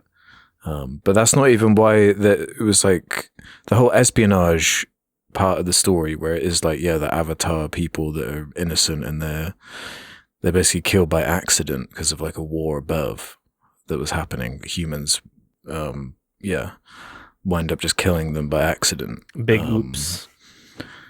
But it doesn't really involve the energy MacGuffin stuff really at all. Like, it doesn't really matter that that's even part of it as much. No. Yeah, it's all very confused in how it like all comes together. And then, it starts getting a plot about an hour and 50 minutes in where, they start talking about the cover-ups and how it relates. But then the movie ends. Late movie exposition. It's like, that's the story. So like they had the scene at the very beginning where they're all like, oh, the thing's happening, and they go into the bunker, and then the one Avatar girl or whatever, she's like, oh, I'm trapped outside, and then she zaps her soul into Valerian and is like, I trust you to do this and figure it out. And he's like, oh, okay. So as she dies, she like sends like a beam of power with like her memories like attached to them. And she knew where Valerian was, and she was like, that guy. She just sends it to Valerian for some reason. Yeah. But it happened like a long time ago or something. I don't fucking know. But so it wasn't when they're behind the barrier. Those of them that survive, they were actually in a ship, and the ship was on the planet as the planet was being disintegrated, basically. But it was, I guess, the most structurally intact thing on the entire planet. Yeah, and they somehow survived somehow. Even though the planet got like literally disintegrated. The ship that was on the planet and didn't move from the planet as it's getting blasted survived. And parts of it, I guess, didn't, but like it was just enough that, they had their own atmosphere still and they could start life again. Like, it's so dumb. It's so stupid. It is crazy stupid. It's like, it's stupid enough to carry like an hour, 10 minutes, hour 15 for being generous. But no, this is, 2 hours 16. There's just too many wacky, crazy ideas, like not being honed in by anything. There's no reason to show this many images strung together. There's nothing that keeps it cohesive. It is so bloated, yeah. And just like what I was going to say, our discussion is so fragmented about it because the movie has a terrible structure. It just goes from one thing to the next. And like none of it fucking matters. You can't even pinpoint where anything is. What's the order? Yeah, it's like Batman versus Superman. You could like re-edit it in any order and it would be like the same movie. Yeah. Nothing affects matters. The previous scene before it. There's like no knock-on effect from like events. Yeah, it's all like totally random. Yeah, like Star Wars or whatever. That movie's structured great. It's it's like, probably one of the best screenplays ever written in terms of just pacing. And this is like fucking... It just goes from one thing to the next. Yeah, it's so episodic. Nothing matters. Like the whole movie. They're introducing characters like halfway through it. Like, does that Rihanna character even show up in the first like hour and a half of the film? It's like, I feel like she's like the movie's almost over when they have her show up and then there's this whole arc. And I remember there's this scene they fight in like the throne room or whatever. Shit. It was so boring. It was so weird because she wasn't able to walk properly as they're going up to that location. She's like, I needed some time to practice. Why did you make me rush? Yeah. And she's hiding him inside her, so she like vored him a bit or something. And so they go up and then they save his sister and from getting the top of her head eaten. And then Rihanna, controlling the thick alien, is able to do like this crazy fucking ninja flip and like assassinates a king. Like literally just assassinates a king like in a weird side scene, basically. Yeah, kind of brutally. Doesn't he like cut the brain off? Yeah, the guy? It was like the how do you like it when you cut off the top of your head? It's too brutal for like this kind of movie. Like it's not like Guardians of the Galaxy where they work that tone well. No. It's just like, it was too much. Yeah. It was weird. Were those aliens like bad guys? Because when Dane DeHaan shows up, he's just like exploding their heads like left and right. They're not, It's not like the stormtroopers or whatever. Like, you're right. Just seemed like normal fishermen like guys. Yeah, Valerian's a murderer. He just killed all these fucking because he's like a cop. He's a federal agent. Yeah. That's like the framing. Just going through, just exploding the heads of You're right, that's terrible. She like dumps him out and then pretends to be him for a second and tricks his sister. Oh yeah. She gets mad. Keep saying his sister. I know, because it's funny. But this is a Gaspar Noé movie now. Yes, like weird sister relationship. So she was doing the ninja flips and she like assassinated the king. But then Dane DeHaan says out loud, "No, I want to fight on my own. I'm better," or whatever. Like, just keep her. She was doing crazy shit. Why did you tell her, like, oh, I want to fight on my own? Like, did he feel insecure after watching her do some crazy shit? Yeah. And then, they go to the next scene and then she dies immediately for no reason. She's like, actually, I'm dead now. Yeah. Well, wasn't there some line like Cara Delevingne's character was mad at Dane DeHaan, like, I can't believe you were inside another woman or something like that. I don't know. Or am I just imagining that? I feel like that was a line in there. Again, didn't fit the movie. I'm pretty sure that was there. Yeah. Fucking stupid, yeah. It's like, why is that necessary? It's just cringe, yeah. Very fever dreamy. But also, it feels like it was made way too late. It feels like it more sits in the, you know, that really so awkward dated, yeah. period of movies from like 2010, where it was like John Carter, Mars also Needs not Moms, successful. Sucker Punch. Yeah, all these, you know, where it's like we kind of High have concept. the technology in a place, and we're willing to just drop these stupid budgets on something that like we haven't really thought about. Desperately trying to grab IPs from anywhere is essentially what was happening. Yeah, basically. Yeah, and Yeah. just throwing money at it, thinking like that's what makes it successful. Yeah. Before we were in the superhero thing. Yeah.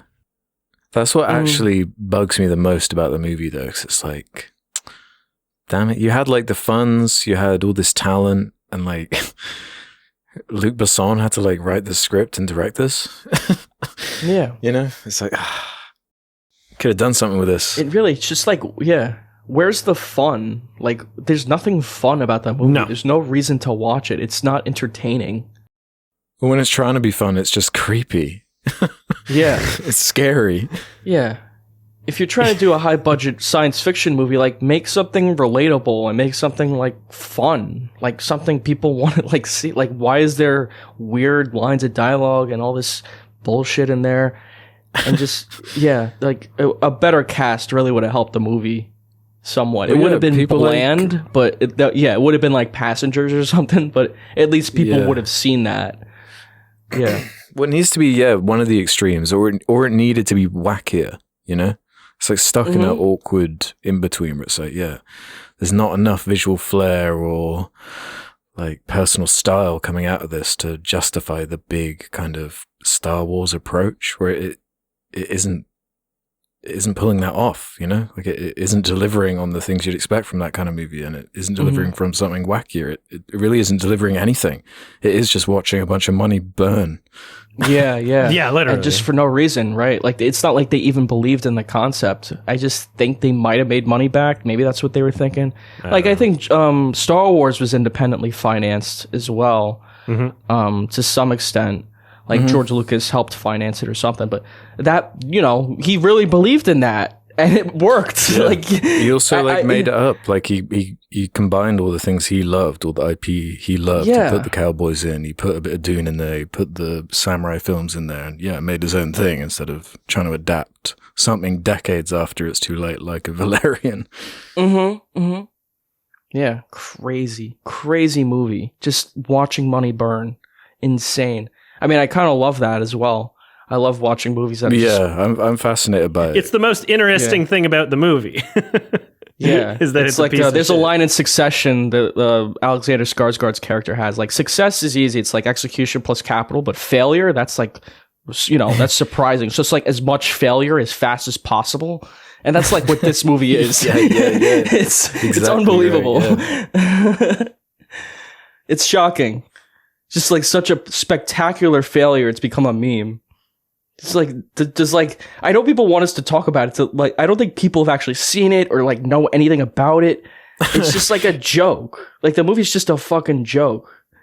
It's a total fucking joke made by a weird French guy. The name of the film, like the title of the film, is just associated with failure. Yeah. And people The just title know of that the it's film a is movie that flopped. like garbage. It's just a bunch of word salad. Like, the title means nothing. It's just a bunch of garbage. Yeah. Like, you don't even know what it means. Like, why would anyone pay money to see this shit? Well, so the City of 1,000 Planets is basically supposed to be like the ship that the thing that all the aliens are on. Because the 1,000 planets is supposed to like represent the 1,000 species or whatever. Like, they don't even introduce that stuff until really like know. the last third of the movie, right? It's like so late in the movie they introduce all that. Like, oh, there's this City of 1,000 Planets. I'm like, I feel like the movie's. I've been sitting here for an hour and a half. When they say, when they first establish it, it's like, there are 9 million people on it. It's like, what? That's not very many. 1,000 planets? Do you really mean 9 million? Like, That's like London. 9 million people from that's 1,000 different planets. Oh, okay, each. Okay, that's a bit more. So there's like 1,000 races. There's 1,000 cultures. Yeah. Yeah. I don't know. There was like no sense of scale to anything. Like you didn't understand like all these different creatures or whatever. So there was just no impact or like consequence to anything. There was nothing mattered. Yeah, exactly. There was no tension. Like you weren't clear like what they were even fighting for or what was going on. And we didn't really talk much about the Clive Owen stuff in this. Oh my God. Yeah, like I really like Clive Owen as an actor, and I respect that he's done a lot of good stuff that I like, and like Children of Men, and I just feel like he's really wasted in this movie, and it's such a shame. I feel like he's a great actor, and he never really got his due. Like he's never been in that. He was popular for 3 years. Yeah, I think he's really great. Like I wish Children of Men did better in like these films because I really like him. I want to see more versatility from him. Yeah, and I rewatched Shoot 'Em Up recently. That's a really fun movie. It's like super campy, but he does embrace like that goofy character, and it like works really well. It's not like total shit like this. Like, yeah, it's campy, but like talented people are working on it. Yeah, and yeah, in this movie, it's usually just he's yelling. It's like his acting mode in this movie. He's like yelling, and it's like it's such a waste of a great actor in this. Such a fucking waste. It pissed me off. This whole movie is a waste, man. Like it's a waste of ILM and Weta's, visual effects. Every part of it is a waste. Yeah. It's a waste of the Valerian source material. There's a really funny line that Clive Owen says, and he says, basically near the end of the movie, "I am a soldier, and soldiers always choose death over humiliation." Like, what do you mean? Is that what they train you in? Like fucking basic training? They're like, okay, if you're going to get humiliated, you want to actually die instead. You never want to be humiliated. What are you talking about? Soldiers always choose death over humiliation. What does that mean? That's crazy. That's the craziest thing anybody's ever said. Oh yeah, you didn't know that? That's what you're stupid taught dialogue when you're a soldier is like, don't humiliate yourself. You want to die instead. Yeah, exactly. He's actually directed a film post Valerian that I didn't know about that I just discovered. Anna, 2019. I know. Oh yeah. Did you guys see that one? I didn't watch it. I didn't see it. No, I didn't either. 2 upcoming as well. So he's not out of business yet. Jesus Christ. What do you got to do to these guys to get them to stop? Someone needs to figure it out. It's like, how do we get this to stop? What is the rule? Is it like you just have 2 like critic commercial successes, and then you can just be like an M. Night or a Luc Besson, like, and just coast as long as it doesn't get too. Well, doesn't it matter how dire it becomes? Like, but at least M. Night isn't like a weird sex pervert. Like people like working with him. Yeah, his movies suck, but I've never heard like M. Night's a bad guy like to work with. Like, what do you gain from being in a Luc Besson movie? Like, fucking nothing. Nothing. Yeah. I feel like there's been more of a rise against that kind of behavior now. Like, David O. Russell, like that movie Amsterdam was like a huge bomb. I don't know if it was because of it. He's a weirdo. You don't think so? I'm sure. I don't think the average there are at least some people. Twitter. No, I'm not saying that, but I think like the average critic or like moviegoers who were like kind of like us, and that affected the ratings of the film. And I feel like that was just kind of like a snowball effect where like, people didn't like him. They didn't really care about the film. And then, it just kind of spiraled from there. And yeah, that movie sucks too. I mean, that would be a factor also. Is if the movie sucks. Yeah. I guess it's too far the other direction. You make something so bland that it has like no personality and it just sucks. Yeah. Whereas here, he like threw in weird dialogue and like shit like that. Yeah. It's shocking. It really is a shocking movie. Like nothing like this comes out of Hollywood, I feel. Like even that Ant-Man movie is like a kind of a mediocre, even bordering on bad, but just this movie, it has no fucking progression or anything. Like that first 15 minutes, it's just like it comes and goes and you don't know what the fuck is happening because there's no setup for it. And then afterward, there's no consequence for it. It like can be cut out of the movie. Like the first hour of the movie doesn't matter at all. Doesn't feel like it, no. It's unbelievable. Yeah. Or it could have been like cut down to like a 10-minute sequence. That could have been like fun. But the movie wastes like so much fucking time in the beginning and like setting up that alien planet and the pearl shitters and whatever. Like you see them in the beginning, like that alien gets killed and like you don't fucking care about her at all. And then later you see her mom and her mom brings back the girl's ghost and he's like talking to the girl's ghost. It's like, what the fuck is this shit? And at the end of the movie, like they save the planet and then she's like, okay, my daughter, you can sleep in peace now. And like, just like the ghost fucking disappears. Like, what? You're not going to see your daughter ever again? Like, why wouldn't you keep the ghost around? Or, I don't know. It's just like, what is even going on? It's fucking random. Yep. Pearl shitters. Pearl shitters. I love that term. Yeah. That's Good. right. Yeah, because it starts and then it like jumps 400 years, doesn't it? Like after that whole montage. Yeah. Yeah, it's like jumping hundreds of years. Yeah. Fucking bizarre. For like that scene does not need to be in the movie. That whole opening. Like, it just doesn't matter. None of that shit matters. All right.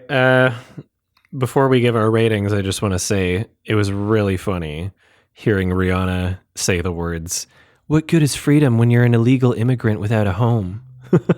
Just hearing Rihanna say that, I was like, okay. Like, it's Rihanna. Crazy movie. It's not the character. You just see Rihanna. Really like, funny. I know you're a rich person. Like, okay. Mm-hmm. Yeah, 2 out of 10. 2 out of 10 for me. Yeah, 1 star for me. It's one of those kind of spectacular failures that I've seen it 2 or 3 times now, and man, it's just shocking each time. It's like the amount of coordination and agreement and financing and timetables that have to be assembled to put together a project of this scale. Just that's all I'm thinking about when I'm watching this shit. It's like the hundreds of people that it took to organize this, and like this was the end product. You know, it does just feel like a self-indulgent waste. And there is something very frustrating about that. Yeah, this movie is frustrating. It does kind of make me mad. And I don't even know really why. It's just like such a spectacular fucking bomb. And such a waste of time for everyone. Like, it's just such a fucking waste. Like, everything about it. I guess maybe there's some production value there sometimes. Like, I do appreciate, like, the effects work sometimes. Like, those creatures, their skin was kind of, like, detailed and realistic looking. Like, the rendering of, like, the lighting and, like, some of the effects. So, I'm going to give it a 3 out of 10. Which is like slightly higher than you guys. But that's like what I gave like the Fantastic Beasts movies. Like, yeah, I fucking hate this movie. No doubt. It's just like, I'm sure there was some like visual effects artists who cared about it. And yeah, they were just like the victims of just like a really stupid vision that I'm sure they were trying to make it work. But, it's like when you start with a bad concept, there's nothing you can really do. Like, there's nowhere you can really go when just the movie's fucked from the beginning. Like, just the base idea of it is horrible. And yeah, like they cut out like Valerian. They make it this like movie about Valerian and his sister is like not really a part of the movie. Like, it's like she's kind of like a side character in the movie rather than being another main character, which is more what it should have been. It feels like they both didn't matter. Like, just both of the characters the main characters didn't even matter in my experience anyway. And just like the really shocking character stuff, like the whole like Clive Owen's underling, like I guess another general guy becomes head of the ship and he tries to like save the day as Clive Owen's robots attack the bridge. And it's like, okay, so you're introducing all this other stuff now in the climax, but we don't really care about these characters. And it's just like, keep throwing in shit to pad the runtime, basically. Yeah, really bad movie, shockingly bad. And especially compared to like a lot of the good science fiction movies I've seen recently, like Guardians of the Galaxy, like Aliens we talked about, like Avatar. This is like shockingly bad. This is not what the audience is looking for. This is not what I'm looking for. Shocking and pathetic and weird. And yeah, and that's Valerian. Wow, what a meme. What a fucking meme of a movie. It is a meme movie. It's crazy how we all remember it. As in, like, that we're still talking about it after 2017. It's been a while. Yeah. I remember it like a fever now. dream. I remember bits and pieces of it, but I don't remember a story. I don't remember like oh, this happens and then this happens. And it's just like a bunch of random shit, like images that come into my brain, like of Dane DeHaan saying a corny line or whatever. Yeah. Rihanna's gratuitous dancing. I think just part of what's so fascinating about this film and others like it, if we can name any, but just the idea of like, you spent so much money on this, but what was it? like you have to have a skeleton first. You have to have like a structure, like a good idea that you would want to spend all this money on. You would have to have a hook, but like you didn't start with the basics. You started with the money. It seemed like it was just made with like just the conclusion that, oh, he would just do Fifth Element again. He'll do it again. Don't worry. Exactly. Yeah, you can sense when a filmmaker loves the world or the characters or something about it that makes them engaged in it, because that makes you engaged in it as well. You know, if like Kubrick, he made the leap, like if I find something engaging, then the audience might find it engaging as well, and I feel that's right. Yeah. Yeah, you don't get the sense that they actually like cared about this movie. All right, question time. Let's do it. Woohoo! Okay, let's do some questions from the Sardonicast community. Head over to the suggestion thread on the subreddit. Just like Butter467 did, you can ask us questions for upcoming episodes. With the new writer's strike going on right now, there's been this talk going on whether or not studios will start using AI to write their scripts. Do you think the AI software like ChatGPT will eventually be used on movie and TV scripts, or will it die off just like how NFTs died off in the crypto space? We kind of talked about AI a little bit on some of the previous episodes, but yeah, it was the most upvoted comment, and it seems to be kind of a big talking point right now, especially with those strikes. I'd not be surprised if ChatGPT and AI models have been used for a while, to be honest, in Hollywood. Well, here's the thing, is like AI can be great as a tool to assist what you're doing. You know, if you want to have it help your writing in a way, then I'm sure that could be a perfectly acceptable thing to do. You know, but there's if let's say you have writer's block and you just kind of wanted to be like, okay, well, what are the possible ways that this could go? And then ChatGPT says something like there's like 5 different responses, and you're like, ooh, that could be an interesting direction. I didn't think about that. And then you like turn it into your own thing, maybe like that could be interesting. Or use it for notes, right? And yeah, I agree with you mostly. And that's like, you know, the things it's coming up with are not that much of a stretch. Like it's probably things you could come up with if you had more time, but it's like kind of a time saving tool, you know, in that way. But yeah, I wouldn't tell it to write a screenplay for me. No. I think that's a bit much. And to be fair, I don't think it's good at that. I just don't think it would be good at that. I think what it would write would probably suck. Yeah. I want to see one. Yeah.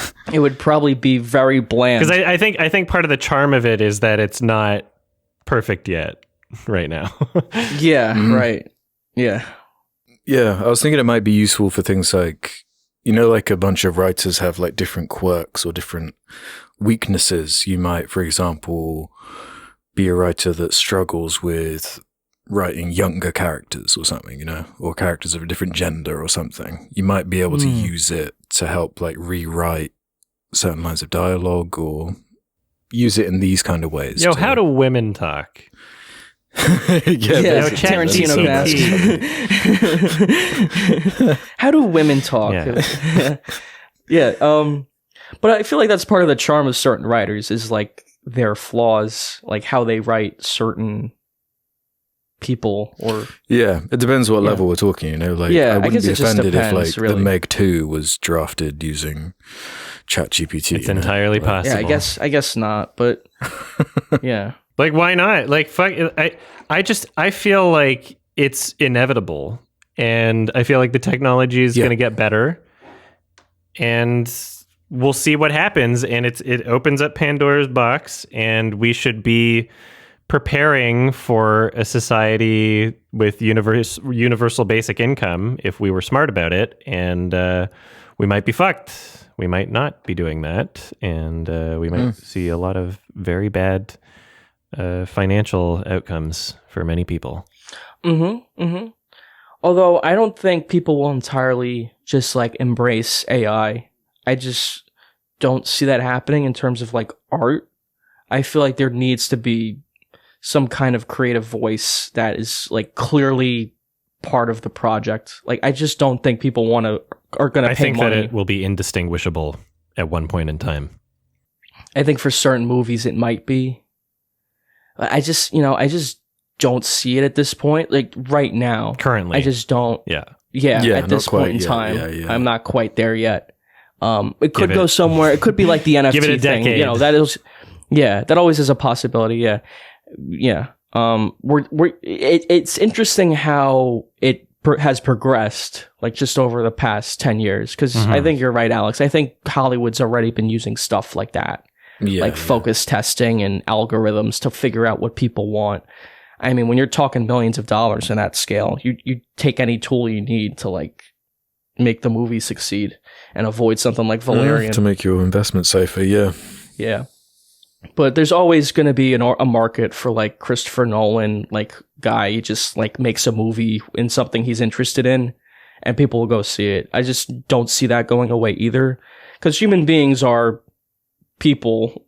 they have certain tastes and things, and I'm personally not really interested in watching a movie written by AI. I don't see that happening. 100%. I don't write with AI. I don't like that kind of thing. I mean, I would use it to help. I'm not opposed to it, but I'm just not really interested in watching like an AI create something. I want to see people create something and be creative, even if it's something like the Meg 2. Like there is a writer there, like trying to make something like fun out of the movie, or at least you'd hope so. I know there's a lot of cynicism as well. There's a lot of like corporate hacks in Hollywood, but I'd like to believe there's some creative talent as well that should be promoted. Like, I don't want the job to like be taken away from writers and go to AI. That's why I think this writer's strike, I think that's part of it as well. I think that's part of why they striked in the first place, is like, because writers are important. And I feel that. I definitely support the strike. I definitely support the writers, and that, you know, I don't want their jobs to be taken away from them by AI. I mean, I just don't, I'm just not interested in seeing a movie written by AI. I'm really not. I think there's a point in the future where an AI will be indistinguishable from a human brain. Yeah, but there still needs to be a credit there. Like, who made the movie? I mean, yeah, but in terms of like what we're interested in seeing or how we respond to something emotionally, if we can't tell, you know, then what's the difference? Well, if you know beforehand that an AI made it, but if you don't, it might put you off. Like, that's the Turing test, just, right? To me, that's just dishonest. Then, like, I don't want to be tricked. I want to know who made the movie beforehand. Like how before we see Valerian, we know Luc Besson's a weirdo. That affects our opinion. I didn't know that before I saw Valerian.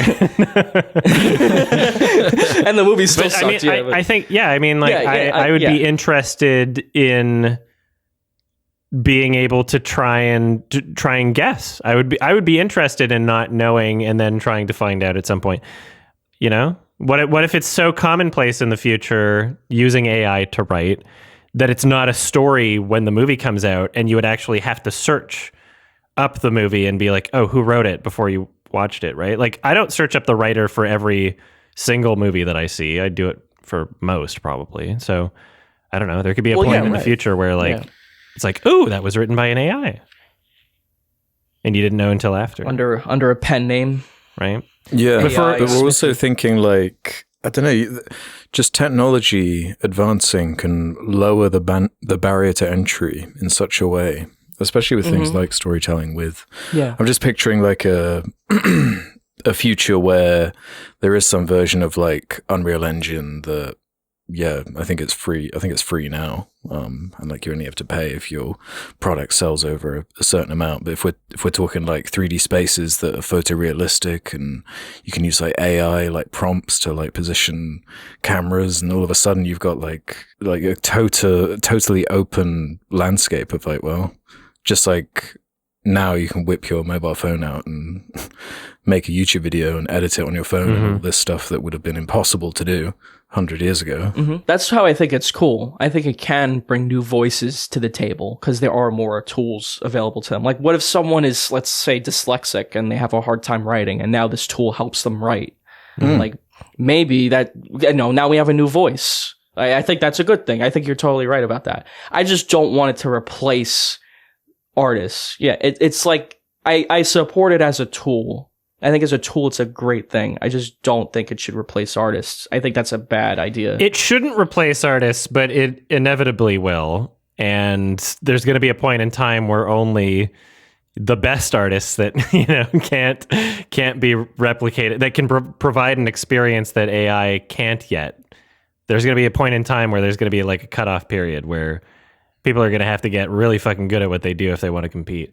I just think, like, I've said this before, like, our jobs are going to get replaced by technology. That's just inevitably where things are heading, almost no matter what job you have at this point.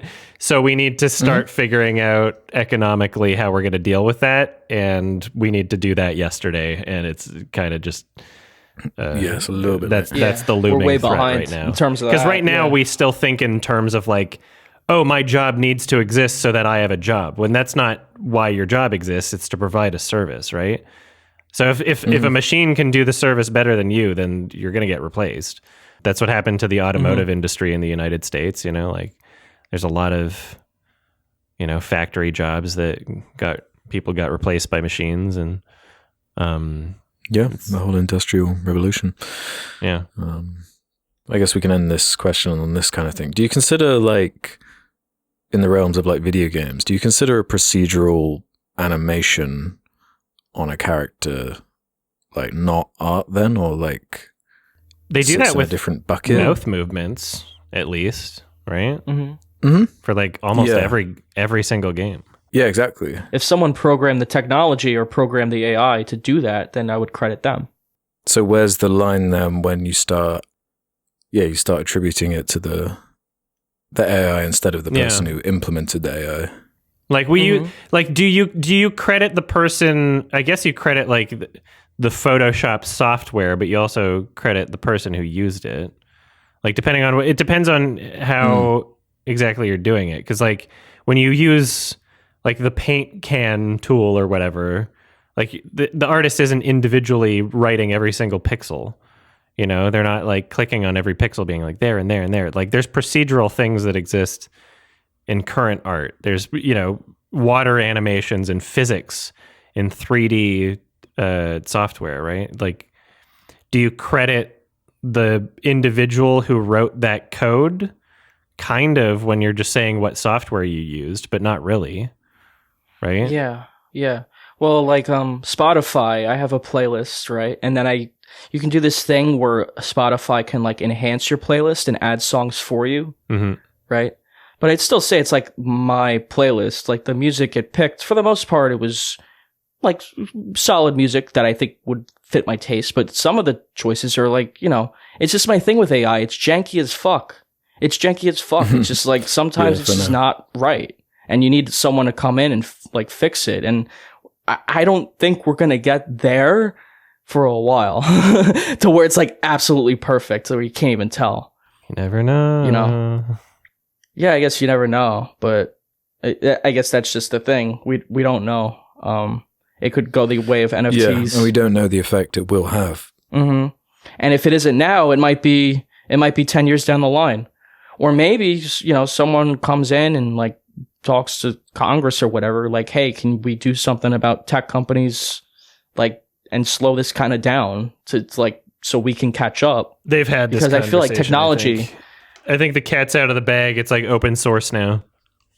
It just moves so fast. It moves so fast, this stuff, and like people can't even keep up. Yeah. Yeah, it's what like Terminator's about. Skynet, it just takes over. Yeah. No, I do love these conversations. I think it's an interesting Pandora's box that's been open with all this. I'm excited to see where it goes, if not a little bit frightened. Oh, yeah, I'm frightened. It could be the end of everything. Yeah. That's why I'm maybe. hoping it isn't. Yeah, whatever. Could be, yeah. So nukes could have been the end of everything, right? So that's true. Yeah. Maybe that's like kind of what Oppenheimer's about. Like, on the subtext, the sub level. Yeah. Yeah, I'm really looking forward to that movie. That doesn't feel AI generated. There's no like AI saying like, yeah, you should make a biopic about Oppenheimer in like 1940s. So I think there's an appeal to that, just to me personally. So who's doing Oppenheimer and Barbie the same day? I know I am. The same day. It's got the same release. It's definitely the same weekend. Yeah. Yeah, interesting double feature. Yeah. Hell yeah. Sounds good. That'll be a fun episode. All right, let's do another question.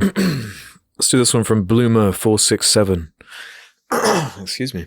This is a question for Ralph and Alex. Since you guys are fans of the acclaimed animated show Avatar: The Last Airbender, what's your opinion on the upcoming Netflix show that the creators openly expressed their dissatisfaction with, and their new projects by Avatar Studios from Paramount, which will be helmed by the original creators and of 3 animated movies continuing the stories of the original and sequel series? Thanks, guys. You're the best. Oh, wait. Gosh, that's a lot of Avatar, huh? Yeah, I didn't know they didn't approve of that live action show. I've heard of it. What was the other thing, though, you said? The, like, 3 animated movies? They're the helms of that? There's an upcoming Netflix show that they're dissatisfied with, but then there's the Avatar Studios, which Paramount runs, helming 3 animated movies continuing the stories of the original and sequel series. I wonder how they feel about those. Live action Last Airbender is a bad idea. A horrible idea. It's also, the showrunner is Michael Goy. Oh, so. Wow. What the fuck? Another weirdo. Remind me, who is this? Megan is missing. Megan is missing, right? Oh, that's the showrunner. Yeah, he's responsible. For all the teenage girls talking about like sucking off guys or whatever. Yeah, fucking weird dialogue. Come in my mouth and it's like all kinds of weird shit like that. It seemed like another weird Luc Besson fantasy thing. And he's helming Avatar. That's the showrunner for an Avatar Netflix show. What? Yeah. That is, oh my. Okay, it was filmed in Vancouver. I know some people that worked on it. Actually. That is like the worst person you could have picked. Like aside from Luc Besson, like you might as well pick Luc Besson to run it. Holy shit. What is Netflix's problem? Why do they insist on this? Have they ever successfully adapted like anything, like a remake? An anime? But like even an anime, like that Cowboy Bebop show, that came and went. That was fucking horrible. I didn't even watch that show. Yeah, that was a disaster. Yeah. So it's like, why are they trying that again? It's such a bad idea to like adapt. I don't know why they even bother. Like, what are they hoping to accomplish? Yeah, no one likes it. Like, I'm not looking forward to it. And yeah, Michael Goy, I have no faith in him making a good show. Like zero, like negative 100% faith in him doing anything. That is like a fucking joke. Yeah. They must have looked at the last time they did Avatar: The Last Airbender in live action and thought, yeah, that's a good idea. Let's expand on that. Yeah, weird, crazy idea. I could approve of one standalone 2D animated Avatar movie if there was an idea for it. Whereas I'm fundamentally against this idea of like greenlighting 5 projects in this IP's universe before we even know if people want more or if the new stuff is good. It's like so cart before the horse to me. Yeah. It just screams of desperation, and like every studio is doing it. And it's like, man, when I was reminded of like even this new Spider-Verse that's coming out, that's like 2 parts, and like this Fast and Furious movie is now like being spread into 3 parts. It's just like, Can we just chill for a second? I know you're desperate for this to not end and you just want it to go and go and go, but it's like, man, at least make it a little bit obvious that it isn't just this machine whirring in front of us. Like, I quite like to watch like a movie at a certain point. Right. Yeah, and just Some things just have a shelf life, and then that's it. It's like part of that time, and then you move on, and it's desperate to try to recapture it. Because you're playing with fire otherwise as well. When you're playing with sacred things like that, you know, it can go catastrophically wrong. Yeah, absolutely. Yeah, have they ever adapted an anime successfully, Netflix? Like, never. Yes, what Death Note, Cowboy Bebop. Oh yeah, Death Note. Oh man, that was really bad too. Yeah. People are going to hound you for calling it an anime, Ralph. Oh yeah, I didn't know. Because it's not from Japan. Yeah, they will. That's true. Yeah, it's an American animation. Yeah, in an anime. It's almost style, an anime right. style. Yeah. You know, to Netflix, it's an anime. You think they give a shit? Yeah.